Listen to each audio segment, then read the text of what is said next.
1967 সালে মাত্র 6 দিনের যুদ্ধে ইসরায়েলের হাতে নাস্তানাবুদ হয় আরব দেশগুলো। তারপর থেকে ইসরায়েল নিজেকে অপরাজেয় ভাবতে শুরু করে। আর তাই তো সিরিয়া, লেবানন, ইয়েমেন এবং ফিলিস্তিনে নির্বিচারে হামলা চালায় তেল আবিব। কিন্তু এবার ইরান একাই চুরমার করে দিয়েছে ইসরায়েলের অহংকার।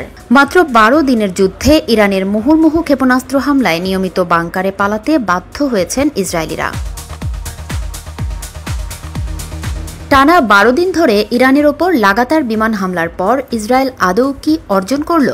যুদ্ধবিরতির ঘোষণা দিয়ে ইসরায়েলি প্রধানমন্ত্রী বেনিয়ামিন নেতানিয়াহু বলেছিলেন লক্ষ্য পূরণ হয়েছে, কিন্তু বাস্তব চিত্র বলছে ভিন্ন কথা।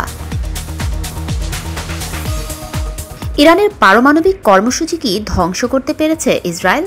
উত্তরটি সম্ভবত না।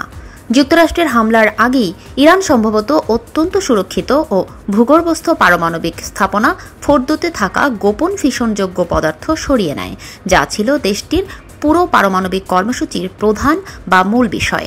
ফলে ইরানের পারমাণবিক কর্মসূচির ডিক্যাপিটেশন বা মাথা কেটে ফেলা হয়নি বলেই ধরে নেওয়া যায়। ইসরায়েল কি ইরানে শাসন ব্যবস্থার পরিবর্তন আনতে পেরেছে? এর সংক্ষিপ্ত উত্তর হল, তারা অনেকটা বিপরীত ফল অর্জন করেছে। কারণ দেশের ওপর আঘাত এসেছে এই উপলব্ধি থেকে বিরোধীরাও সরকারকে সমর্থন করে।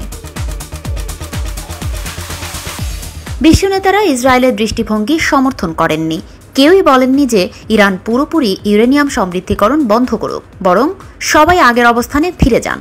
ইরান যেন পারমাণবিক অস্ত্র তৈরি না করে। বিশ্বের দৃষ্টিতে ইরান এখনও একটি বৈধ পক্ষ। ইউরোপ, চীন বা ভারত সবাই তেহরানের সঙ্গে ব্যবসা চালিয়ে যাচ্ছে। যুদ্ধের শুরুতে ইসরায়েল ইরানের ওপর দ্রুততার সাথে আকাশে প্রাধান্য বিস্তার করতে পারলেও ইরানি ক্ষেপণাস্ত্র বহুবার ইসরায়েলের ভেতরে আঘাত হানে, দেশব্যাপী আতঙ্ক ছড়িয়ে দেয় এবং গুরুত্বপূর্ণ অবকাঠামো ধ্বংস করে। এ সময় ইসরায়েলের প্রতিরক্ষামূলক আয়রন ডোম সিস্টেম ক্ষেপণাস্ত্র সংকটে পড়ে এবং দ্রুত মজুদ ফুরিয়ে যেতে থাকে। এর ফলে অর্থনীতি স্থবির হয়ে পড়ে। এটিও ইরানের জন্য একটি সফলতা। ইসরায়েলের হামলায় ইরানের শত শত মানুষ হতাহত ও দেশটি পরিকাঠামোগত ক্ষয়ক্ষতির শিকার হলেও ইসলামী প্রজাতন্ত্র টিকে আছে। তেহরান ধসে পড়েনি। ইরান ক্ষেপণাস্ত্র লক্ষ্যভেদে সফল হয়েছে। বিশ্বে তারা আক্রান্ত দেশ হিসেবে পরিচিতি পেয়েছে।